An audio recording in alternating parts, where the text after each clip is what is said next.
morning, children. In the last class, we have discussed about laboratory thermometer, differences between clinical and laboratory thermometer, all those things. In today's class, we will discuss about a transfer of heat. How heat should be transferred from one object to another object or one side to another side. In home, you will come across when you heat in a kitchen, when you heat any steel pan or any aluminium pan, what happened when you heat it, first it will not be hot at the side, but afterwards what happened, after some time it will become hot, you cannot touch that one. That means heat will transfer from hotter object or hotter end of the object to the colder end of the object. To understand this transfer of heat, again one activity they have given in your textbook. You have to take aluminum strip or a iron strip, and you have to keep that in between the two bricks, and you have to heat another side of that strip. You have to heat with help of candle or spirit lamp. You have to heat, and in between that, here and there, you have to fix some wax in that. And when you heat that one, iron strip or aluminum strip, what happened, from one side of the flame where the flame is present or where the source of heat is present, from that wax slowly starts melting. That is, afterwards what happened, that will all it will that heat will be transferred to colder end of that strip, and all the melts will be present this side of that iron strip, that will also melted. You go to the textbook, you can understand that activity. They have mentioned the diagram, or you can fix with help of stand, one side iron strip, other one side you have to heat the iron strip, and in between that wax you have to put, and wax will go on. When you heat the wax, it will melt, you know that one. That's why it will melt. First of all, the wax present near the source of heat, that will melt. Afterwards it will melt this side of the colder side of that object. That means heat will be transferred from one object, hotter end of the object, to the colder end of the object. Okay, that is called, that process is called as a conduction. Okay, that process of transfer of heat from hotter end of the object to the colder end of the object, that is called as a conduction. So usually you know that heat flows from a hotter object to a colder object. I told the process. What is conduction then? How you have to define the conduction? The process by which heat is transferred from the hotter to a colder end of the object is known as conduction. Or you can write, the process by which heat is transferred from the hotter end of the object to the colder end of the object is known as conduction. I think you can understand that what is conduction.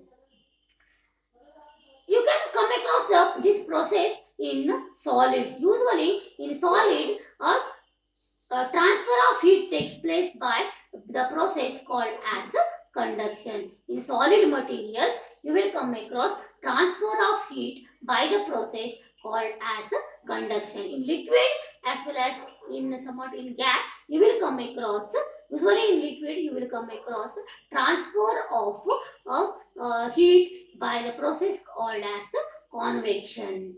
Okay, that I will explain afterwards. In solid, heat is transferred by a process called as conduction. Based on the conductivity of the object, whether they will conduct heat or not, and some object, you can consider the different objects in your home, and some object they will not conduct heat. Okay, the heat will not transfer from one end of the object to another end. Sometimes they may melt when you heat that one. That's why some objects they transfer the heat, they conduct heat. Some objects they will not allow heat to transfer to them. Based on that conductivity of that, the materials or objects are divided into two types. That is conductors as well as insulators. In between that again semiconductors will be present. But just for your syllabus they have mentioned only the conductors and insulators. Insulators are also called as poor conductors of heat based on the transfer of heat from one end, hotter end to colder end of the object. They are divided into two types. One is conductors, another one is insulator. What are conductors then? The materials which allow heat to pass through them easily are called as conductor. Which material? For example, iron, copper, aluminium, they allow heat to transfer through them easily.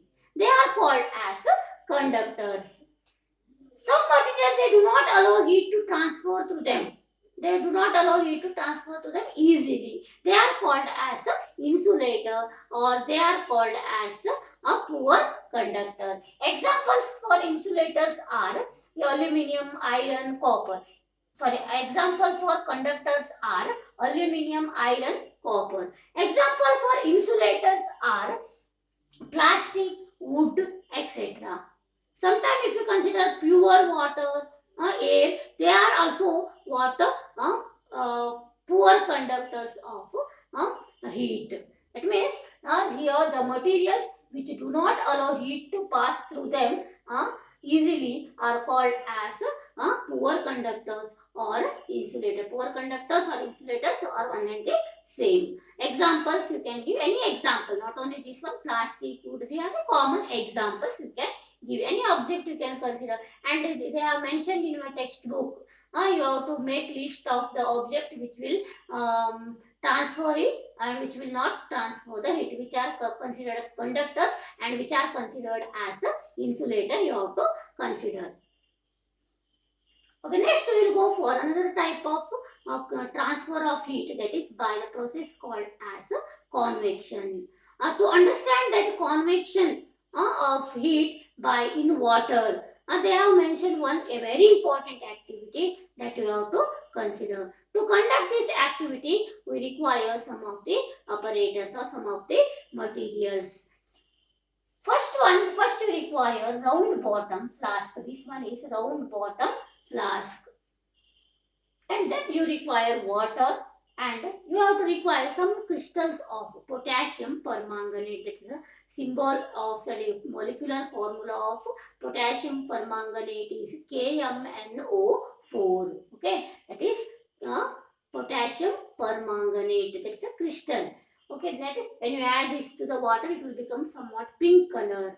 Okay, and then you require wire gauze. This is wire gauze. And then tripod stand. You saw all these things in the laboratory. Tripod stand, and you require water spirit lamp, or you can consider Bunsen burner. Okay, in the laboratory and you come across Bunsen burner. What you have to do first? First, what you have to do, you have to take tripod stand and you have to take Bunsen burner, and on that you have to place water wire gauze, and above that you have to keep the round bottom flask. It should be filled 3/4 or water. Half of this big round bottom flask should be filled with water, and then you have to add a few crystals of potassium permanganate to this, and then you have to start heating the round bottom flask. You have to use wire gauze for uniform spreading of heat. Okay, then after some time you will come across what happened. This color, why you have to add this potassium permanganate? You can see the transfer of water molecules, how the water will move from that. That means first of all, what happened, the water will present near the flame, that will heat, and that will go up, and the water present inside, that will come down. Okay, again same time, that water present near the flame, again it will go heated up, and it will go up, and again the water present in side, again it will come, and again it will heat. Like that, what happened, the whole this process will continue till the whole water will be heated up. That is, this process is called as the heating of water by the process called as convection. That is very important. What is the process called as convection? Okay. that is about what convection. You can understand that process. That is name of that process here. I will write that is convection. Okay, this is convection process. Okay. This is an experiment to understand how the heat will transfer in the liquid. That by the process called as a convection. Now to draw this diagram also in the practical book, and I will give the explanation about this. First you draw this diagram, you have to label this all this round bottom flask, potassium permanganate. In your textbook they have not given this label.